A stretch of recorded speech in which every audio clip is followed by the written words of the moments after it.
भारतवर्ष में किसी भी वस्तु का अभाव क्यों न हो, कभी वो काव्य साहित्य का अभाव कभी भी न था। वैदिक ऋषि कवि एवं व्यास वाल्मीकि के युग से आरंभ होकर आधुनिक युग तक भारतवर्ष में किसी भी समय काव्य रस चर्चा की प्रति कोई भी अरुचि नहीं दिखाई दी। युगों युगों से भारतवर्ष में न जाने कितने ही कवियों द्वारा अनगिनत काव्यों की रचना की गई है, तथापि उनमें से जिन महाकवियों ने अपने काव्य की मधुरता से समग्र भारतवर्ष को मुग्ध किया था एवं जिनके काव्य ने तत्कालीन युग की सीमा पार कर निरंतरता की चरम सीमा प्राप्त की, उनमें कालिदास ही श्रेष्ठ है। यद्यपि कालिदास भारतीय कवि थे, परंतु उनकी काव्य रचना सर्वकालीन व सर्वलोकीय दृष्टिकोण पर आधारित है। आज पश्चिम बंगाल शाखा द्वारा एक छोटा सा प्रयास मंचस्थ होने जा रहा है। युग युगांतर के कवियों के कवि महाकवि कालिदास।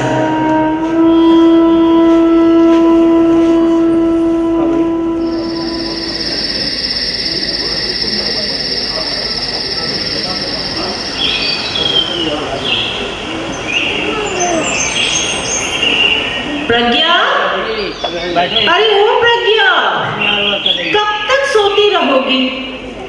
क्यों, कल सारी रात सोई नहीं क्या? अभी तक तेरे कमरे की बत्ती जल रही है। ओहो, मैं बत्ती बुझा देती हूँ।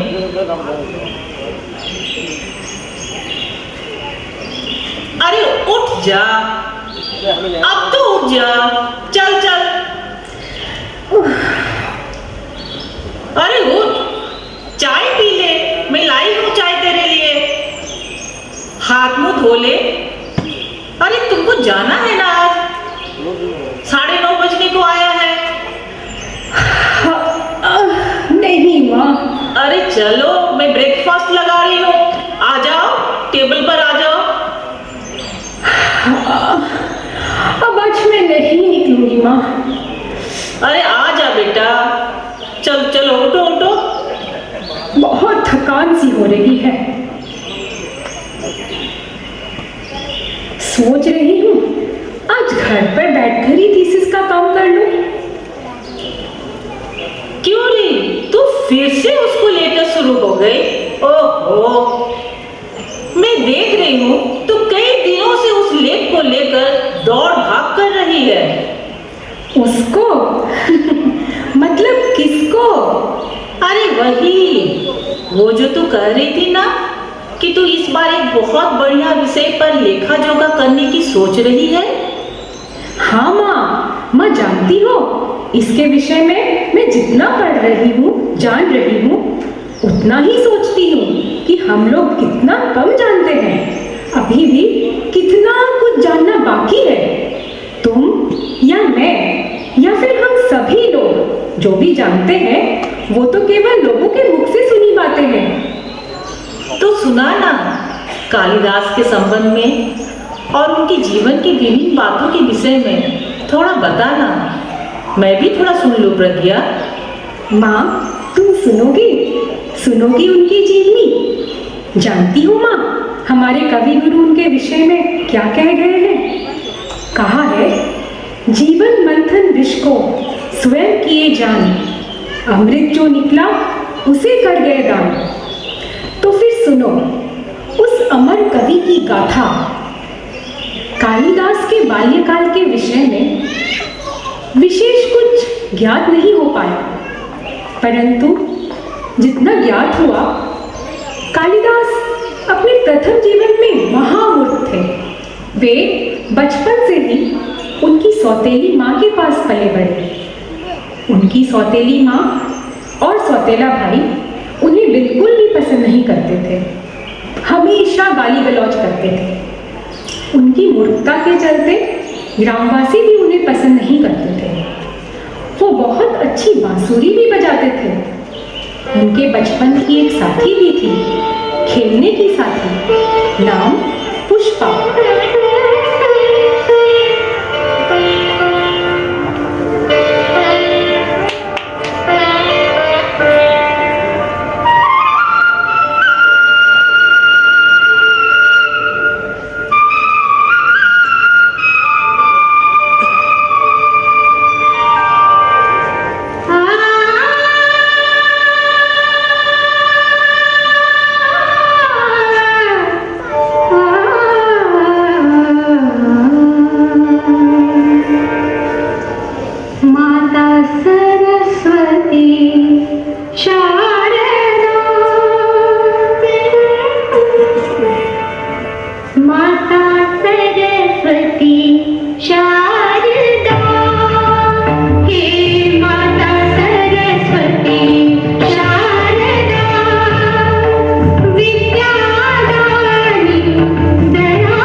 पीस रहा हूँ।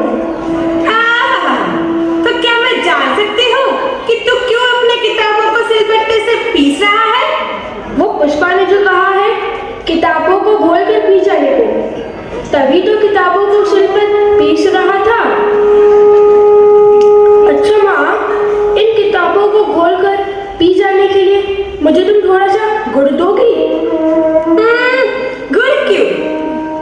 मैं तुझे इतनी सारी मिश्री दूंगी। आ इधर। पुष्पा यदि तुझसे कहे कि तू सीधे कुएं में जाकर कूद जा, तो क्या तू सीधे जाकर कूद जाएगा? हे भगवान, तुमने इसे किस चीज से बनाया है? इसने ऐसे ब्राह्मण के घर पर क्यों जन्म लिया? किसी और के घर पर भी तो जन्म ले सकता था। आज से तेरा पढ़ना लिखना बंद।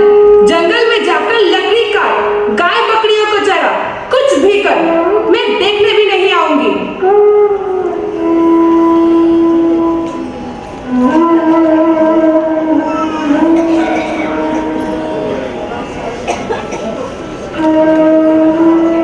तो माँ, आपने सुना ना, अपने बाल्यकाल में कालिदास कितने मूर्ख थे? हाँ, वही तो सुन रही हूँ। परंतु कालिदास के संबंध में इतनी घटनाएं मैं जानती नहीं थी। वही तो स्वाभाविक है माँ। जितना अध्ययन कर रही हूँ उतना ही अधिक जान रही हूँ। मुझे तो यह बात सोच सोच कर हैरानी हो रही है कि कालिदास जैसे एक महामूर्ख इतने सुंदर सुललित छंदों में किस प्रकार इतने बड़े बड़े काव्य ग्रंथों व नाटकों की रचना कर सकते हैं। कितनी अथक प्रचेष्टा व अध्ययन के चलते उनके जैसे एक साधारण मनुष्य इतने असाधारण बने होंगे। कालिदास बहुत ही सुंदर बीन, बंसी बजा सकते थे। अच्छा? हाँ माँ, वे बहुत अच्छा बीन बजाते थे। अच्छा माँ, चलो मैं फिर आपको एक घटना सुनाती हूँ। कालिदास बड़े होकर बहुत सुंदर रूपवान हो गए थे। एक बार कालिदास बीन बजाते हुए अपने घर की ओर लौट रहे थे। तभी अचानक बीन की धुन से मोहित होकर एक सांप भी उनके पीछे पीछे चल पड़ा। किंतु उनके सौतेले भाई तेजू ने सांप को देखकर उसे पत्थर दे मारा और सांप ने क्रोधित होकर तेजू पर धावा बोल दिया। घर तक पहुंच गए सांप को देखकर उनकी माँ और भाई अत्यंत भयभीत हो उठे। तब तेजू ने सारा दोष कालिदास पर मढ़ दिया कि उसी ने बीन बजाकर सांप को घर तक बुला लिया है। उनकी सौतेली माँ और गांव के अन्य लोग उन्हें बहुत खड़ी खोटी सुनाकर उन्हें गांव से निकाल देते हैं।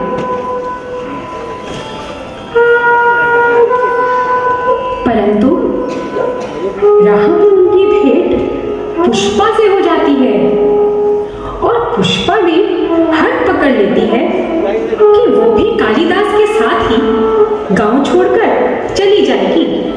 और जानती हो माँ, इसके बाद वे दोनों जा पहुंचते हैं काशी।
करताली पल्लव पूज दे किस पग परश की आशा दृढ़ दृढ़ बोले वे भाषा किस पग परश की आशा दृढ़ दृढ़ बोले वे भाषा समीरण बंधन हारे सुरभित मन में उन्मन मेरी प्रिया में कौन-सी बजी धुन चंचल छंद नूतन मेरी वीणा में कौन-सी बजी धुन मेरा अंतर कंपित आज है निखर हृदय का स्पंदन मेरी वीणा में कौन-सी बजी धुन चंचल छंद नूतन मेरी वीणा में कौन-सी बजी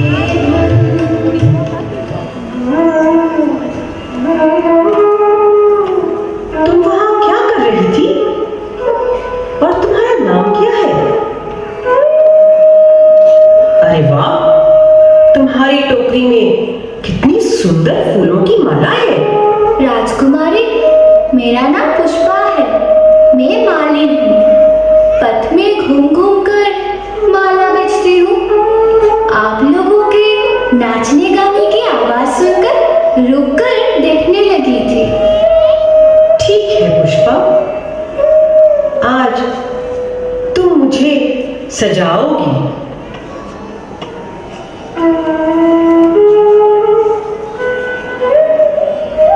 आज से तुम भी मेरी सखी हो। तुम मेरी अन्य सखियों की तरह इसी राजमहल में ही रहोगी।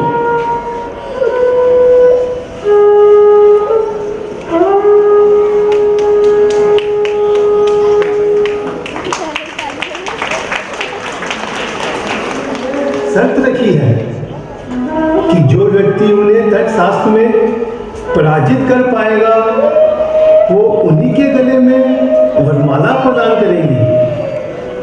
अभी तक जितने भी विद्वान पंडित आए वे सभी राजकुमारी को उनके मनपसंद उत्तर देने में असमर्थ रहे हैं।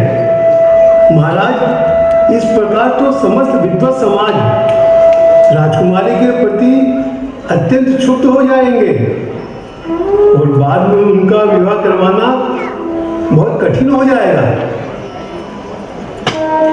मैं सब कुछ समझ रहा हूं, परंतु इस क्षेत्र में मैं कुछ भी नहीं कर सकता। मेरी कन्या इतनी हठी है कि स्वयं भोला महेश्वर भी उसे अपने हट से नहीं हिला सकते। देखते हैं उसके भाग्य में क्या लिखा है।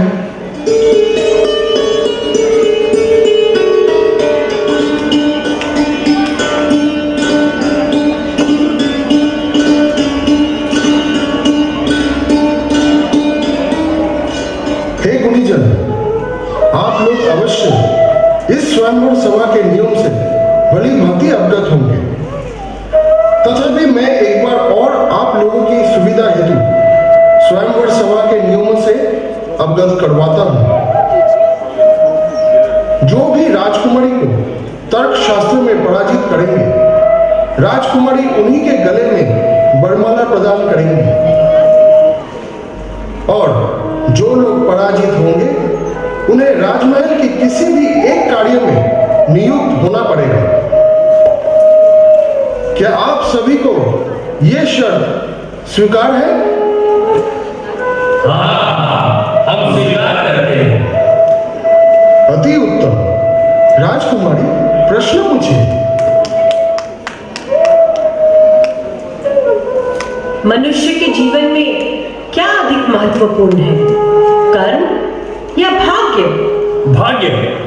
यदि मनुष्य का भाग्य उसके अनुकूल न हो तो उसकी विद्या, बुद्धि व उसका पुरुषत्व सभी व्यर्थ है। मैं यह विश्वास नहीं करती। कर्म ही जीवन है। कर्मण्येवाधिकारस्ते नमस्ते मां फलेषु कदाचन। गीता जैसे अमर ग्रंथ में यही बात लिखी है। किसी और की अमर वार्ता सुनने में मुझे कोई रुचि नहीं है। कोई और प्रश्न कीजिए। आप इतने बड़े दार्शनिक किस प्रकार बने? पुस्तकों का अध्ययन करके। तो क्या एक विद्वान पुरुष बनने के लिए आप पुस्तकों का अध्ययन करना आवश्यक समझते हैं? अवश्य, ऐसा ही समझता हूं। इसका अर्थ ये हुआ अवश्य ही आप भाग्य के भरोसे रहकर इतने बड़े पंडित नहीं बने हैं। आपको पंडित व्यक्ति बनने के लिए कर्म करना पड़ा है। क्यों? सही है ना?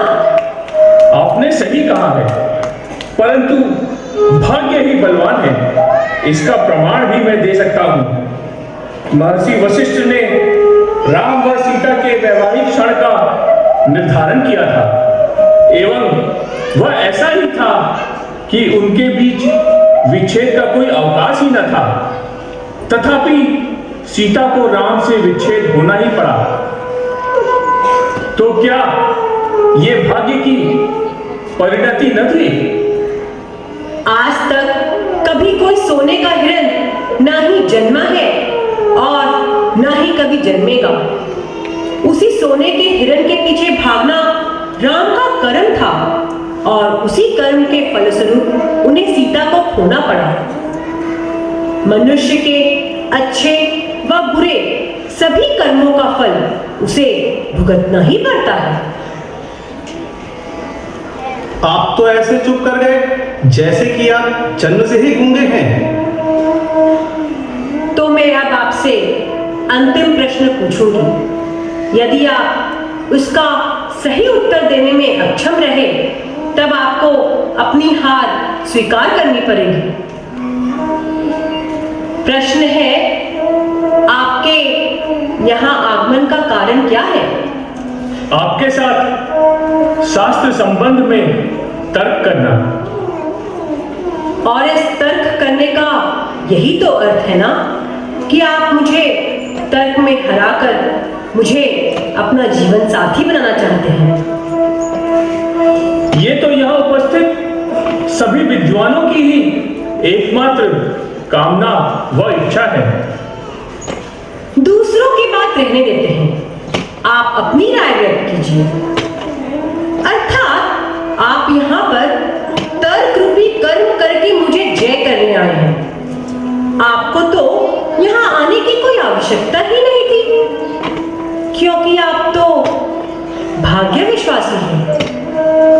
यदि मैं आपके भाग्य में लिखी गई होती तो फिर तो आपको यहाँ आने की कोई आवश्यकता ही ना थी। मैं स्वयं ही आपके आवास भवन में पहुंच जाती। साधु साधु, राजकुमारी विद्योत्तमा की जय, राजकुमारी विद्योत्तमा की जय। राजकुमारी ने विद्वान पंडित को तर्क में ऐसा हराया कि अब वह सर उठाने लायक भी नहीं रह गए। तो पंडित महाशय कहिए, आप पराजय स्वीकार कर रहे हैं ना? हाँ, मैं पराजय स्वीकार करता हूँ।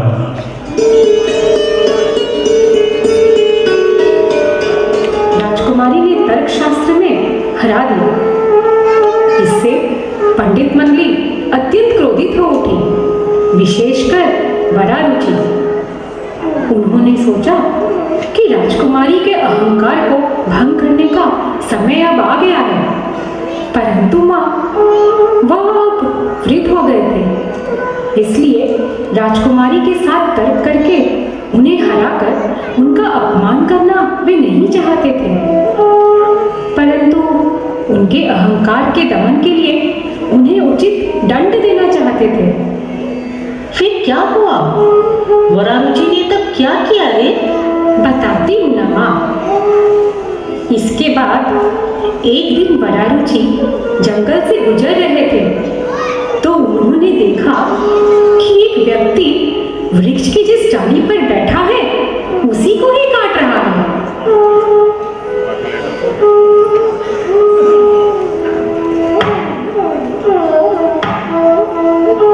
इतना मूर्ख भी इस भूभाग पर उपस्थित है। इसके द्वारा ही मैं अपना कार्य पूर्ण करवाऊंगा। अरे बस, ये तुम क्या कर रहे हो? जिस डाली पर बैठे हो उसी को काट रहे हो। उससे तो तुम स्वयं धरती पर आ पड़ोगे।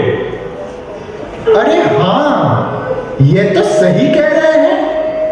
फिर ये बात मेरे दिमाग में क्यों नहीं आई? मैं अत्यंत मूर्ख हूं ना, शायद इसीलिए।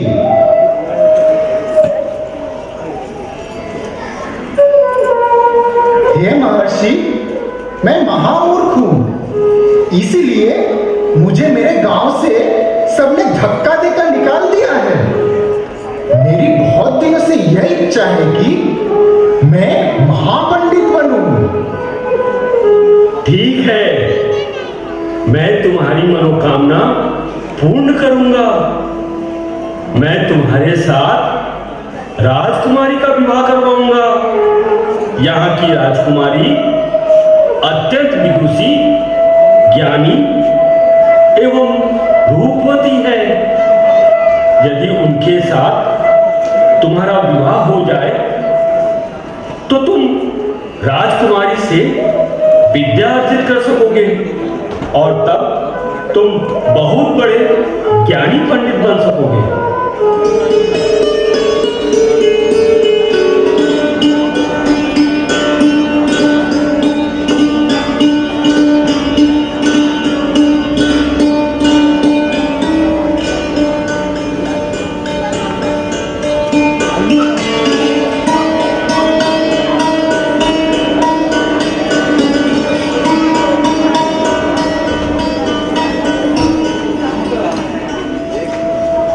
प्रणाम आचार्य। आज स्वयं आप भी शास्त्र विषय में तर्क करने आ पहुंचे हैं। इस उम्र में भी नारी के मुंह से आप स्वयं को दूर न रख सके? ऐसा कोई कारण नहीं है, मुझे इसके लिए यहाँ आना पड़ा। आज यही व्यक्ति आपके प्रश्नों का मौन रहकर जवाब देगा। मौन रहकर? क्यों? क्योंकि आज इनका मौन व्रत है। तब तर्क कल भी किया जा सकता है। परंतु यही तो समस्या है। यह व्यक्ति केवल आज ही के दिन इस स्थान पर रहेंगे। कल ही ये विंध्याचल की ओर रवाना हो जाएंगे। ओह, यह तो बहुत बड़ा धर्म संकट उत्पन्न हो गया। यदि मैं शास्त्र विषय का तर्क करने में असहमति जताऊं तो यह विद्वान व्यक्ति न जाने क्या सोचेंगे। आप उचित कह रही हैं राजकुमारी। आपके निज सम्मान की रक्षा हेतु तर्क करना ही उचित और आवश्यक होगा। तो फिर ठीक है, मैं भी इशारों से ही प्रश्न पूछूंगी। ठीक है, आप प्रश्न पूछिए।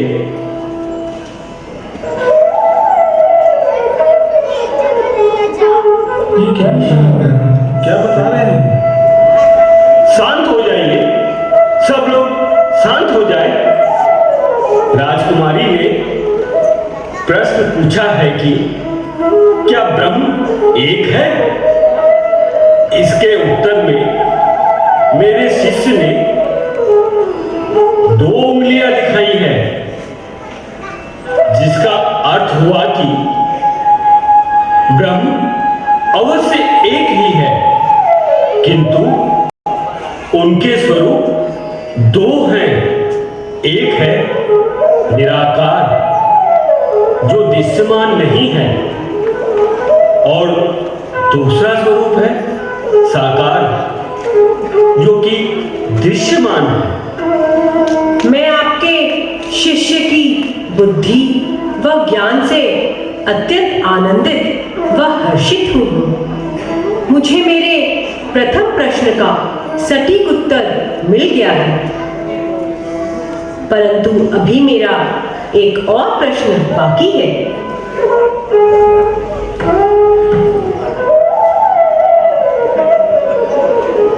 क्या पूछना चाह रही है? कुछ भी समझ में नहीं आ रहा। सब शांत हो जाइए। राजकुमारी, आपका प्रश्न यह है कि पंच महाभूत को ब्रह्म कहा जाता है या नहीं, यही ना? जिसके उत्तर में मेरे शिष्य ने एक बंद मुट्ठी प्रदर्शित की है, जिसका अर्थ ये हुआ कि जिस प्रकार पांचों उंगलियां एकत्रित होकर बंद हो जाने से मुट्ठी बन जाती है, ठीक उसी प्रकार ये पंच महाभूत अर्थात जल, अग्नि, पृथ्वी, वायु एवं आकाश एकत्रित होने पर ब्रह्म की उत्पत्ति होती है। राजकुमारी, आपने इनके उत्तर से संतुष्टि लाभ किया है ना? मुझे मेरे दूसरे प्रश्न का भी सही उत्तर प्राप्त हो गया है। मैं अपनी हार स्वीकार करती हूँ। कालिदास की जय हो, कालिदास की जय हो।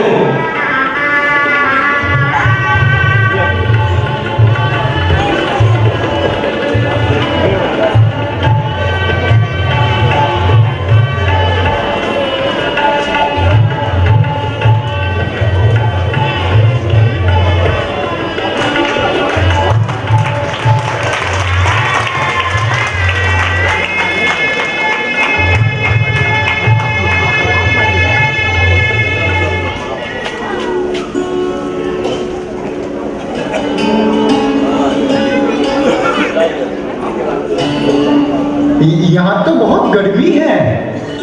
तो चलिए बगीचे में चलते हैं। नहीं नहीं, बगीचे में जाने की आवश्यकता नहीं। किसी दासी को बुलवाकर पंखा झलने से ही चल जाएगा। क्या कह रहे हैं? इतने विद्वान पंडित व्यक्ति जो मेरे स्वामी हैं, उन्हें कोई परिचारिका पंखा झलेगी? ऐसा कदापि नहीं हो सकता।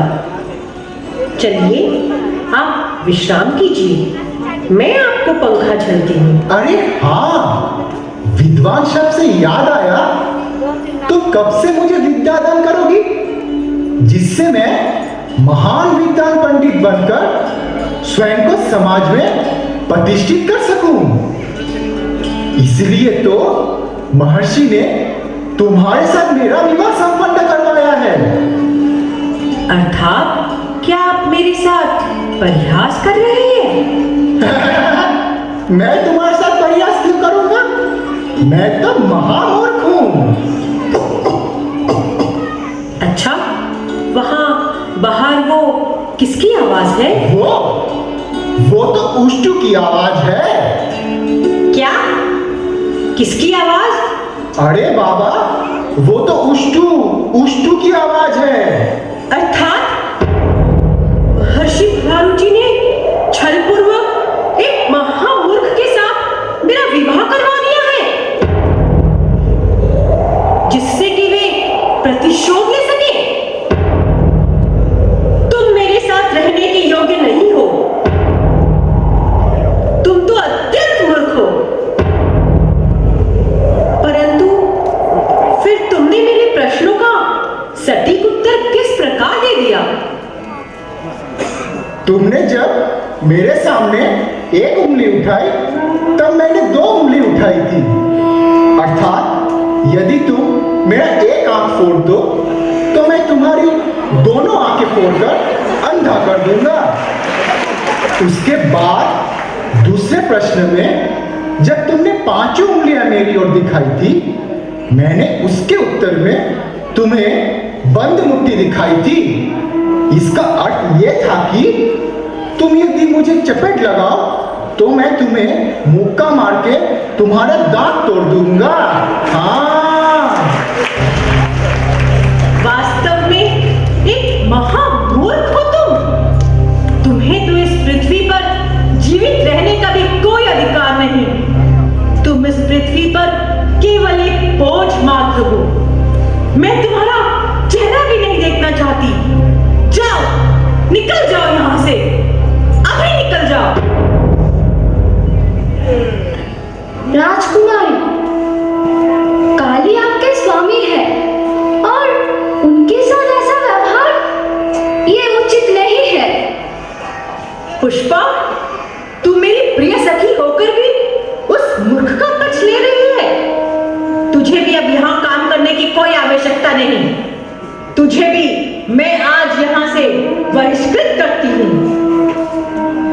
मैं तो जा रही हूँ राजकुमारी, परंतु आज ये कहकर जाती हूँ कि देखना, एक दिन आपका ये अहंकार काली के समक्ष चूर चूर हो जाएगा और आपका मस्तक एक दिन काली के चरणों में अवश्य आकर झुकेगा। ये मेरी प्रतिज्ञा है।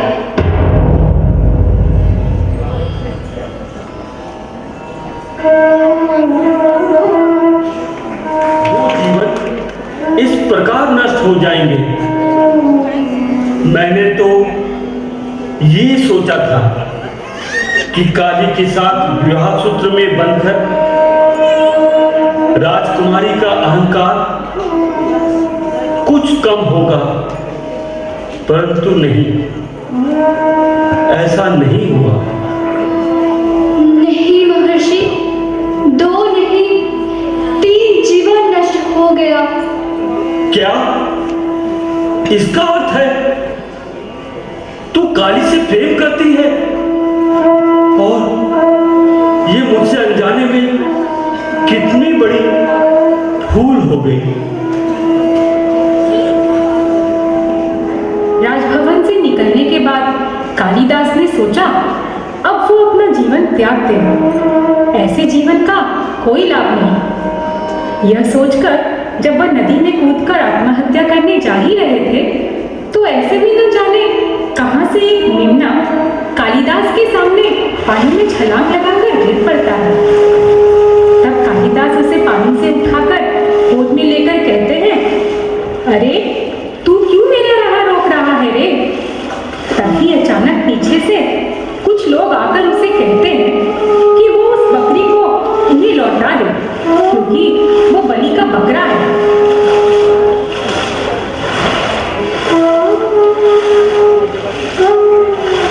अरे ये क्या, बकरा नदी में गिर गया है? अरे हाँ, क्या हो गया?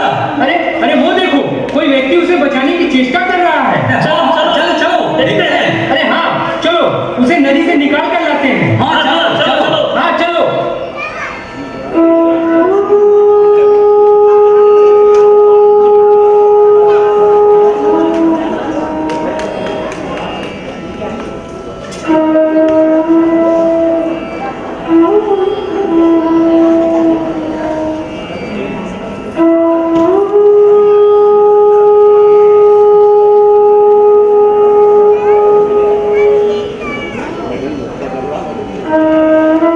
ये बलि का बकरा है, इसे हमें लौटा दो। क्यों इस बेचारे अबला जीव की हत्या करने जा रहे हो? मेरी तो इस पृथ्वी में कोई जरूरत नहीं है, तो क्यों ना मुझे ही ले चलो तुम लोग बलि चढ़ाने के लिए।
माँ, जीवन से विवश होकर मैं आपकी गोद में शरण लेने आया था, पर आपने भी मुझे वंचित कर दिया। क्या मैं इतना ही अभागा हूं कि मुझे कहीं भी स्थान नहीं मिलता? माँ, बोलो ना माँ, बोलो ना। वत्स, तेरी करुण प्रार्थना वो सरलता से मैं अत्यंत तुष्ट हुई हूँ। मैं तुझे वरदान देती हूँ, भविष्य में तेरी मनोकामना पूर्ण होगी। तू भविष्य में एक विशाल पंडित बनेगा। तेरा नाम विख्यात कवि के रूप में युगों युगों में चारों ओर मुखरित होगा। जब तक मानव जाति रहेगी, तब तक तेरा नाम एक महान पंडित के रूप में अमरता के आसन में विराजित रहेगा। माँ, मुझे मिल गया, आपका आशीर्वाद मुझे मिल गया। अब मुझे और कोई दुख नहीं। राजकुमारी, तुम्हारा इस तरह कालिदास का अपमान करना तनिक भी शोभनीय नहीं था। तुम्हें कालिदास से क्षमा याचना करनी चाहिए। जानती हो, स्वामी बिना एक स्त्री का जीवन अपूर्ण है। माँ, तुम्हें अवश्य ज्ञान है कि उसने मुझे ठगा है। विद्या के बिना वह व्यक्ति मेरे समक्ष केवल हाड़ मांस का एक पुतला मात्र है। मुझे उसकी कोई आवश्यकता नहीं है। मैं अकेले ही अपना जीवन व्यतीत कर सकती हूँ। इसके अतिरिक्त तुम तो जानती हो ना माँ, नारी का दूसरा नाम है शक्ति। हाँ, परंतु नारी की शक्ति उसके स्वामी बिना अपूर्ण होती है।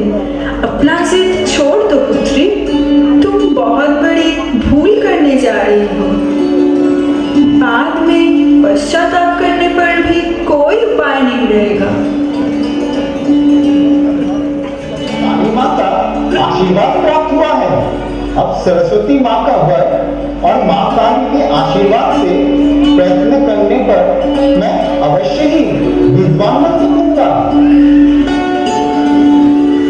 क्या? ये क्या कह रहा है तू? मुझे तो अपने कानों पर यकीन ही नहीं हो रहा है। सब माँ की ही कृपा है। तो फिर चल, हम गुरुदेव के आश्रम चलते हैं। वहीं से प्रारंभ हो तेरी विद्या साधना की प्रथम श्रेणी।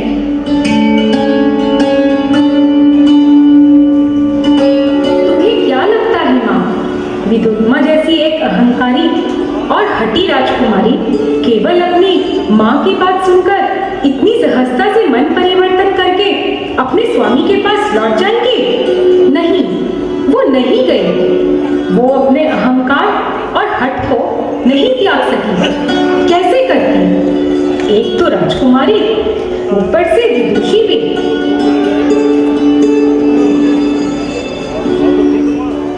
अब तो कालिदास की रचना ऋतु संहार लोगों में अत्यधिक प्रचलित हो गई है।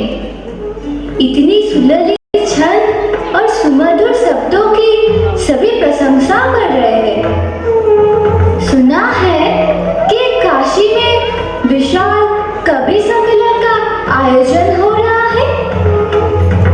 यदि आप अनुमति दें तो मेरी इच्छा है कि कालिदास भी वहां अंशग्रहण करे।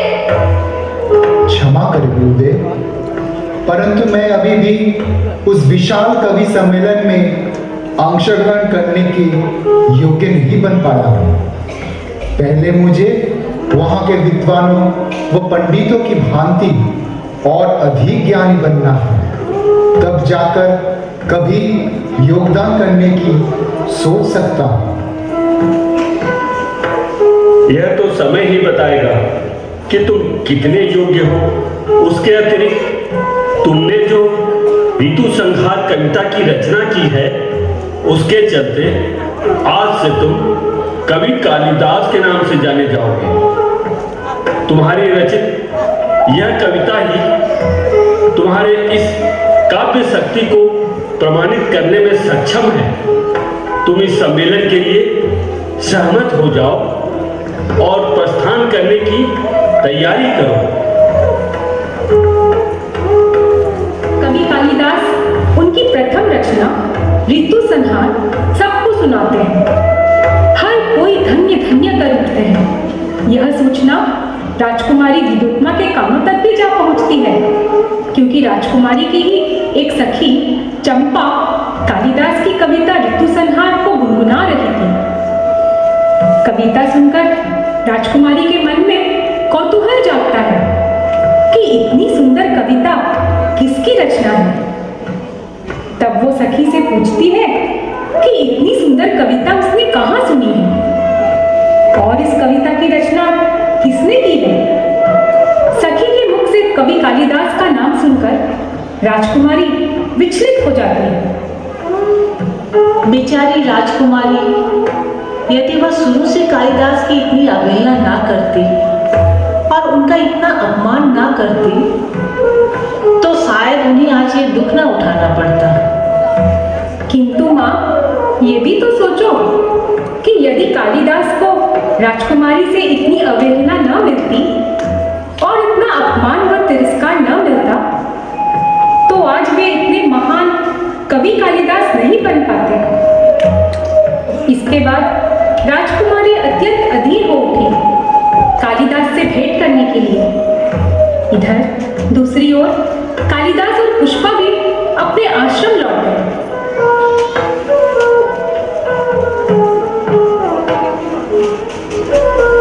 कालिदास, तुम्हें माँ काली का आशीर्वाद प्राप्त है और तुम माँ सरस्वती के वर पुत्र हो। उनके वरदान से आज तुम महान कवि कालिदास बने हो।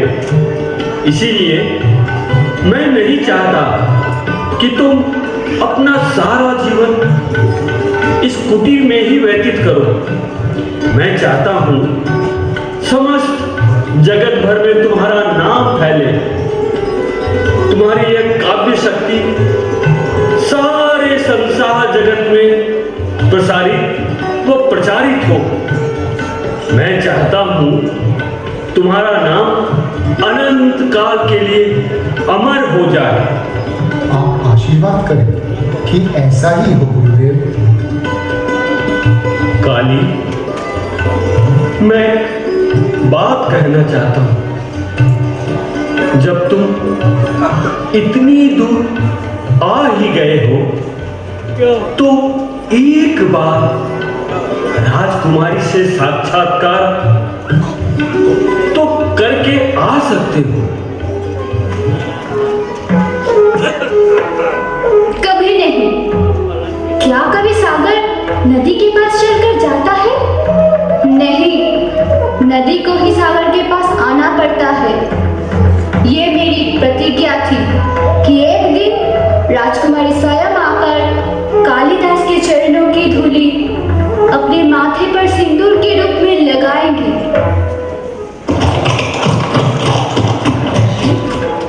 मुझे ज्ञात हुआ है कि आपके आश्रम में कालिदास नामक एक कवि का पदार्पण हुआ है। मैं उनसे एक बार साक्षात्कार करना चाहती हूँ। इसका अर्थ ये हुआ कि तुमने कालिदास की कविता का श्रवण किया है। उनकी कविता ने तुम्हारा हृदय स्पर्श किया है। जी हाँ महर्षि। परंतु तुम्हें तो उनसे साक्षात्कार करके कोई सुख प्राप्ति नहीं होगी पुत्री, क्योंकि यह वही मूर्ख कालिदास है जिसे एक दिन तुमने अपमानित करके, तिरस्कृत करके, धक्के मारकर राजभवन से बाहर निकाल दिया था। मैं जानती थी, मेरा मन बार बार कह रहा था कि यही मेरे स्वामी कालिदास हैं, परंतु वे है कहाँ? मैं एक बार उनसे भेंट करना चाहती हूँ, उनसे क्षमा याचना करना चाहती हूँ। परंतु वह तो अभी यहाँ नहीं है। नहीं है? तो फिर कहाँ गए हैं? ये तो ज्ञात नहीं है, परंतु कुछ देर पहले गंगा तट की ओर गए थे। क्या तुमने कवि कालिदास को नौके पर जाते देखा है? हाँ हाँ, वो तो कब के चले गए। दुखी मत हो राजकुमारी, एक दिन कालिदास से आपका मिलन अवश्य होगा।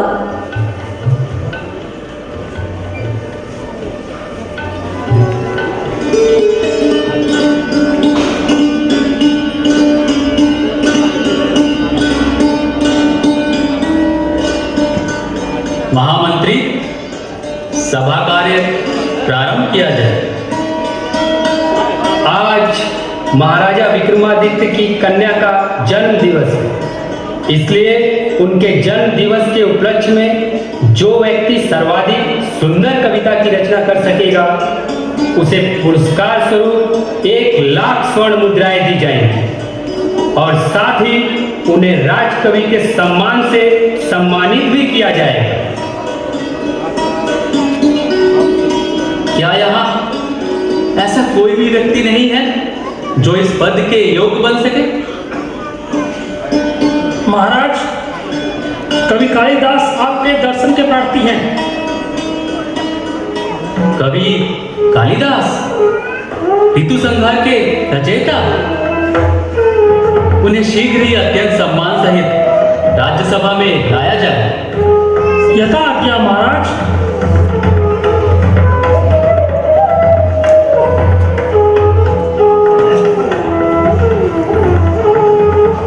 स्वागत है कवि, आपका स्वागत है। स्त्री सहित आपको प्रणाम करता हूँ।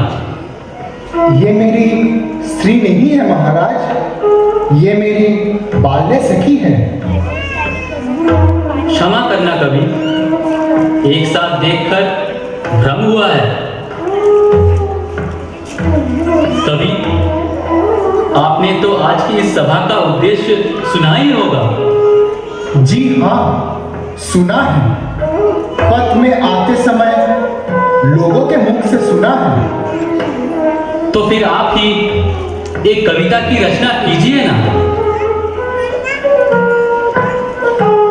कमले कमलोपत्ति सुवते न तु दृश्यते, बाले तो मुखम भुजे, प्रथमे इंद्रियो वरदं शुभम। अर्थात हे बालिके, तुम्हारे कमल रूपी मुखमंडल में नेत्र रूपी 2 नील कमल शोभावर्धन कर रहे हैं। साधु साधु, अति सुंदर, अति मनोरम। अब से आप ही मेरे सभा के राजकवि के रूप में सम्मानित होते हैं और सभी सभासदों के समक्ष मैं कवि को 1 लाख स्वर्ण मुद्राएं पुरस्कार स्वरूप प्रदान करता हूं। महामंत्री, कवि कालिदास के निवास हेतु अति उत्तम व्यवस्था की जाए। यथा आज्ञा महाराज। अब मेरा गीत व नृत्य में मन नहीं है। मेरी अब कवि कालिदास से कविता सीखने की इच्छा हो रही है। अति उत्तम। तब कल से ही कवि के निकट काव्य चर्चा करने की तैयारी करो। सीखना चाहती हूँ। जी राजकुमारी, ये तो अति उत्तम प्रस्ताव है। मैं आपको कविता सिखा सकता हूँ। कवि, एक प्रार्थना थी। कल महाशिवरात्रि है। हमारे यहाँ के शिव मंदिर में कल महापूजन होना है और मैं वहाँ नृत्य प्रस्तुत करूँगी। मेरी बड़ी इच्छा है कि आप मेरा नृत्य देखें। मैं अवश्य जाऊंगा।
रघुवंशम, मेघदूतम और अभिज्ञान शकुंतलम जैसे 4 महान नाटकों की रचना भी कर डाले। चारों ओर उनकी जय जयकार फैलने लगी। वे राजकवि से महाकवि बन गए। वे महाराज विक्रमादित्य के राजसभा के नवरत्नों में से एक बन गए। उधर राह में इधर उधर भटकते भटकते राजकुमारी विद्युत्मा का शरीर कमजोर होने लगा। वो बहुत बीमार पड़ गई, पर फिर भी उन्होंने कालिदास की खोज करना नहीं छोड़ा। राजकुमारी विद्युत्मा स्वामी कवि कालिदास के विरह में दुखी होकर अत्यंत साधारण जीवन व्यतीत करती रही। इसी बीच राजा विक्रमादित्य और रानी दोनों को ही भनक मिलती है कि राजकुमारी को कालिदास से प्रेम हो गया है। परंतु जब उन्होंने राजकुमारी से यह बात पूछी तो पिता के कठोर शासन के भय और लोक निंदा के डर से इस बात को संपूर्ण अस्वीकार कर देती है। तब महाराज और महारानी दोनों कालिदास को ही गलत समझते हैं और उन्हें कड़ी सजा देने का निर्णय लेते हैं। पुष्पा ने महाराज व महारानी को समझाने की बड़ी कोशिश की, परंतु महारानी ने उसे ही राजधानी से बाहर निकाल दिया। कालिदास ने पूरे शहर भर में पुष्पा को बहुत ढूंढा, पर जब वो कहीं नहीं मिली तब उन्होंने महाराजा व महारानी के निकट जाकर पुष्पा के गुम हो जाने की बात उठाई और इस पर महारानी अत्यंत क्रोधित होकर उन्हें तिरस्कार करने लगते हैं। कालिदास के बहुत अनुनय करने के बाद भी महाराजा व महारानी उनकी एक नहीं सुनते और उन्हें निकाल देते हैं। अंत में कालिदास दुखी मन से मंदिर में जाकर शरण लेते हैं।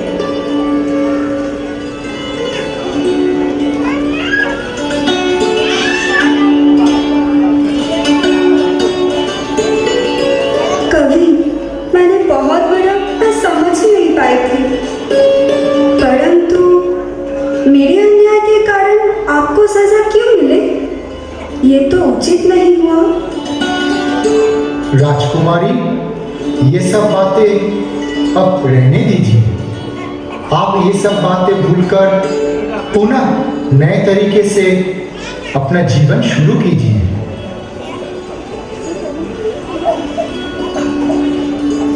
हे कवि, मुझे क्षमा कर दीजिए, मुझसे समझने में भूल हो गई। यदि आज मैं आप दोनों की वार्तालाप यहाँ नहीं सुनता तो जीवन भर पश्चाताप की अग्नि में जलता रहता। आइए, मैं आपको आपके गृह में पहुंचा देता हूं। और आपके चेहरे की ऐसी अवस्था क्यों रखी? अरे नहीं नहीं, मुझे कुछ नहीं हुआ है। अच्छा भाई, क्या आपने पुष्पा को कहीं देखा है? पुष्पा? अरे हाँ हाँ, देखा तो था। कोई एक व्यक्ति पुष्पा को लेकर कहीं जा रहा था। व्यक्ति? क्या तुम उसे पहचानते हो? मैंने देखा है उसे। नहीं तो? अरे हाँ, तुमने ठीक कहा। उस व्यक्ति को इस स्थान पर पहले कभी नहीं देखा।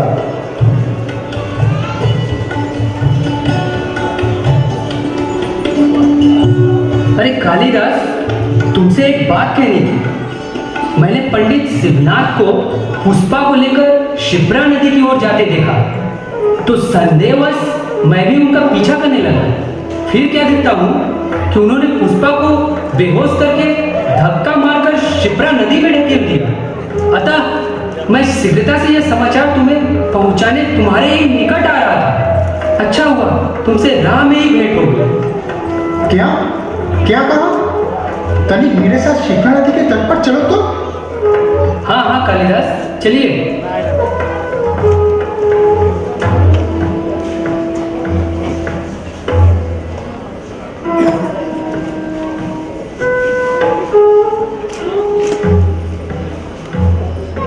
अरे कवि, आप यहाँ पर अकेले बैठे हुए हैं और उधर आपकी सखी आपकी प्रतीक्षा कर रही है। पुष्पा?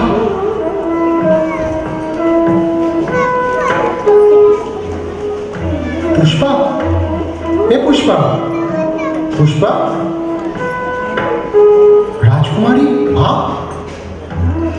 आप क्या कर रही हैं? स्वामी, आप मुझे क्षमा कीजिए, मैंने बहुत बड़ी भूल की है। मैंने आपका बड़ा अपमान किया है। नहीं राजकुमारी, तुमने ठीक ही तो कहा था।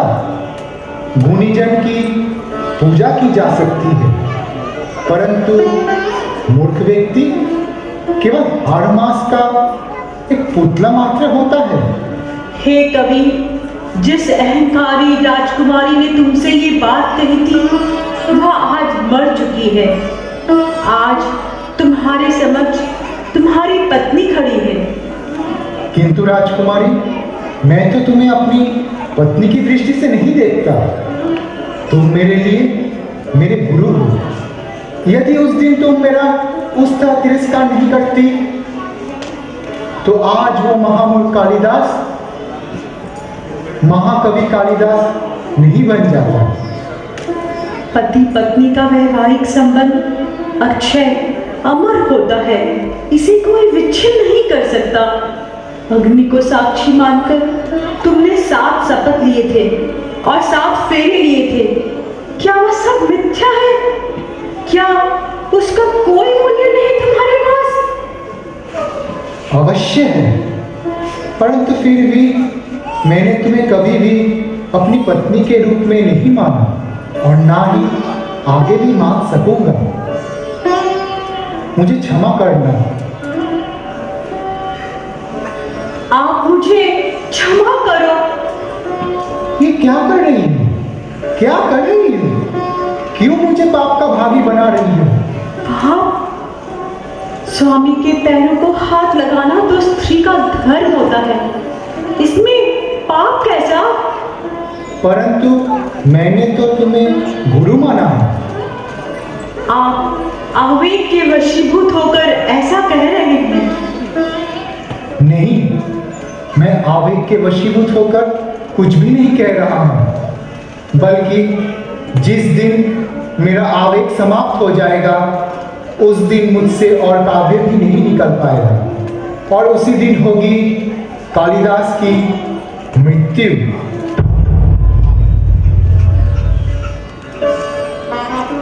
कवि कवि कवि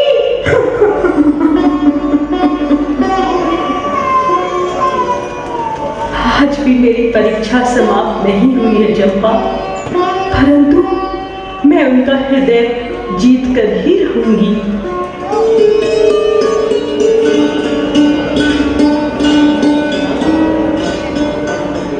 न्यायाधीश प्रजापालक राजा विक्रमादित्य की जय।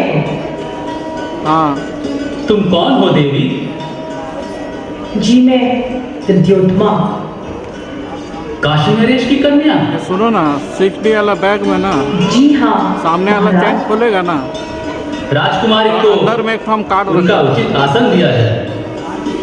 महाराज, मैं यहाँ आसन प्राप्त करने नहीं आई हूँ। आज मैं आपके समक्ष एक प्रजा के रूप में न्याय मांगने आई हूँ। गिरी परी है। अपना नाम पुष्पा बता रही है। अंतिम सांसें ले रहे हैं।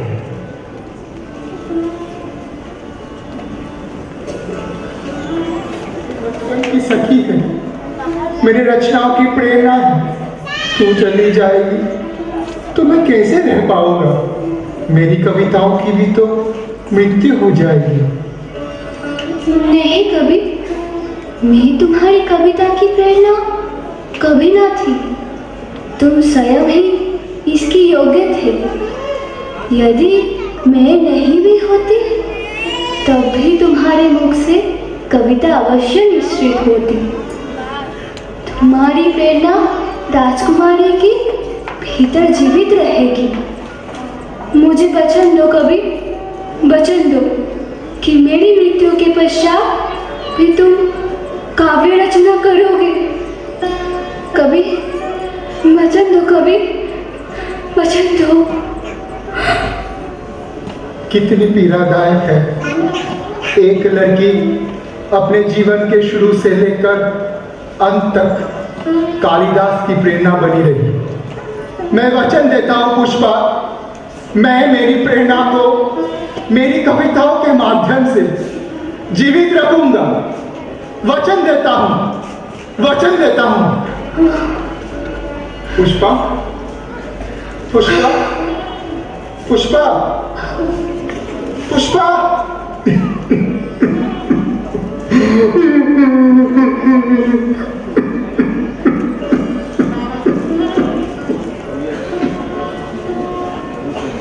कालिदास की मनोबल, उनकी इच्छा शक्ति, अथक प्रचेष्टा, ईमानदारी व सरलता, ये सब सद्गुणों के चलते ही वे आज के महाकवि कालिदास बन सके थे। तो चलिए माँ, कहानी तो आपने सुन ली, अब आप अपने काम पर लगिए और मैं भी अब अपने प्रोजेक्ट लेकर बैठती हूँ।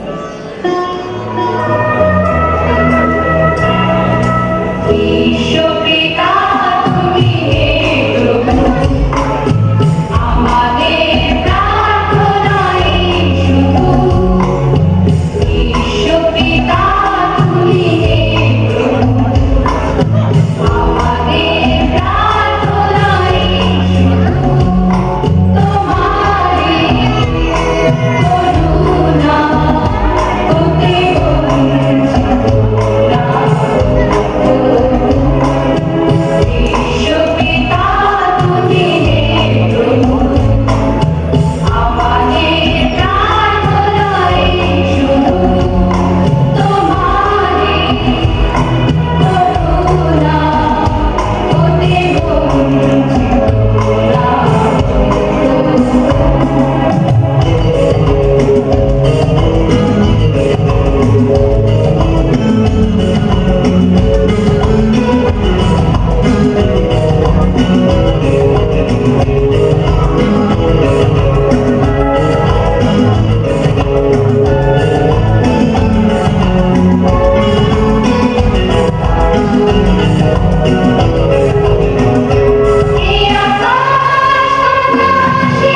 ये कलकत्ता ब्रांच 1000 करोड़ का मल्टी स्टारर मूवी,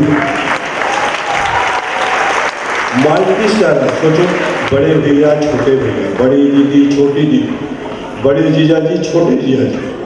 सोचो, इसके अलावा मल्टी स्टारर मूवी कोई हुआ है आज तक? भारतीय जीवन प्रमाणन संघ का ब्रांच ऐसा कभी हुआ ही नहीं। तो कलकत्ता नंबर 1। ये था बड़ी भाभी छोटी भाभी कलकत्ता ओवरऑल डांस ड्रामा। बाबा का पानी ऊपर में लिखा हुआ है, पुरुषादुना नित्यम नहीं तू नश्चति शर्मा। मतलब आपको साधना करना है। साधना का मतलब नहीं है कि एकदम समाधि हो जाना। साधना का मतलब आपका जब तब आपको रेगुलर करना है। जब तक आप करते जाओगे कोई प्रॉब्लम नहीं है, लेकिन आप अगर छोड़ दोगे नहीं तो नश्चति शर्मा। ये आज का मुद्दा था। माँ के लिए है, बहु संतानुसंयुक्ते जीववत्से नमस्तुते। माँ, आज आपका 2 बेटा 2 बेटी 2 बहू 2 दामाद सब मिलके आपको हम प्रणाम करते हैं, और आपका तमाम जो संतान लोग बैठे हुए हैं सब आपको प्रणाम कर रहे हैं। मेरा इच्छा था कि आपका जो परिवार है, ये परिवार आपका सामने आपको नृत्य करते हुए आपके सामने हम लोग खड़ा हो पाए और आपको दिखाए कि माँ आपका सब संतान सही सलामत है, तो इसका कोई प्रॉब्लम नहीं है। माँ ऐसा यहाँ भी चल रहा है, बस हमारा कुछ नहीं थी। मैं बहुत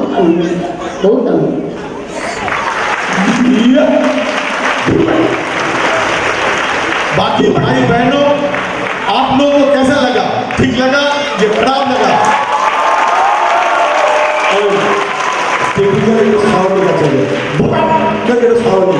कैसा ऐसा परफॉर्मेंस अभी हुआ ही नहीं है यार।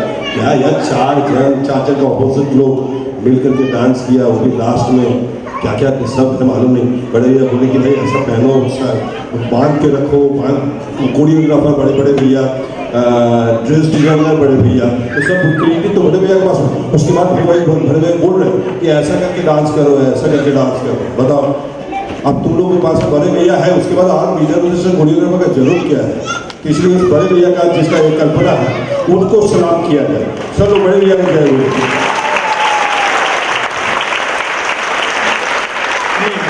मेरे को कुछ नहीं चाहिए, बस आप लोगों का जो प्यार मोहब्बत वो तो आपको देते ही है ना, तो देना चाहिए ना। कितना देखो, इन लोग किसी को पता नहीं है, कलकत्ता वालों किसी को पता नहीं है। नहीं पता। हाँ, हमारा मतलब सबसे ये था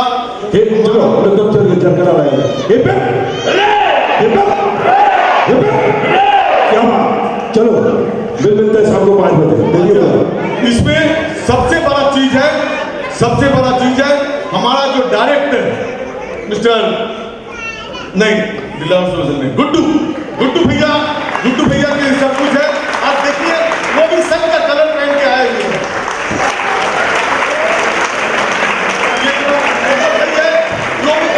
भैया जी मैं भी पहन लो। छोटे भैया, मैं आपसे बोल रहा हूँ। नहीं, मैं तो आपसे बोल रहा हूँ। ये इस परफॉर्मेंस के लिए। एक मिनट। हाँ। और मैं एक को स्टेज पे बुलाना चाहता हूँ जिसके चक्कर में आज ये नाटक बना हुआ है। वो है अनन्या अधिकारी। अनन्या, आप कहाँ पर भी हो, आ जाओ यहाँ पर। धीरे मोती बिखरे हो गए हैं। दोनों একমাত্র স্ত্রী। আচ্ছা, তুই তো আপনি একমাত্র বলে শুরু করেছিস সকাল থেকে। সব একমাত্র। ওনার একমাত্র স্ত্রী। একে আমি বলেছিলাম যে এটা তুই একটা কোনো নাটক লেখ, ভালো দেখে লেখ। তো এর মধ্যে আইডিয়ার সঙ্গে বিদ্যুৎ অনেক কিছু হয়ে গেছে। কারণ বিদ্যুৎ অলওয়েজ একজনকে দিয়ে और जब एक लिखलो जब नाटकटा मेरे को लगा कि हाँ दोनों का अंदर सिमिलरिटी काफी है। तो लेकिन ये अनन्या ने जो स्टोरी लिखी है आप लोग सब देखे हुए हैं, बहुत ही अच्छा हुआ है। आप लोग क्या बोलते हो कि नहीं बोलते हो? अच्छा हुआ कि नहीं हुआ? बस छोटे भैया, ये हो गया। एक हमारा डायरेक्टर, ये स्क्रिप्ट राइटर और मैं कोरियोग्राफर, तीनों खड़े हो गए। अब भाई देखो, अब तो एक स्टैंडिंग ओवेशन बस बनती है। बाकी सब खड़े हो जाएंगे सारे लोग। ये दृश्य हमें कहाँ मिलेगा? बस एक स्टैंडिंग ओवेशन बिल्कुल अच्छे से लीजिए। मुझे तो ये समझ नहीं आया भाई भूलना क्यों पड़ा भाई। सब सचिन तेंदुलकर सेंचुरी करके बाहर निकलता था, आज विराट कोहली जब सेंचुरी करके बाहर निकलता है तब उसको स्टैंडिंग ओवेशन मिलता है। यार कौन यार, हम लोग सब लोग चारों पूरा परिवार मिलकर के डांस किया, स्टैंडिंग ओवेशन तो मांगता है यार। तो यार स्टैंडिंग ओवेशन ताली मारो यार। ऐसा नाटक कभी दिखा है आपने? बताओ क्या नाटक का नाम है? महाकवि कालिदास, जो पहले मूर्ख था बाद में पंडित बना। हम सब लोग मूर्ख थे, अभी सब हम लोग पंडित बन गए। बस हम लोग भी महाकवि कालिदास से काम नहीं। अभी जय गुरु, फिर मिलते हैं। अभी 2:30 बज रहा है। आज एक ही चक्कर है, जो मेरा प्रोग्राम दिया हुआ है वो 5 की जगह उसको 6 कर लीजिए। 5 बजे पहुंचे पा रहे हैं।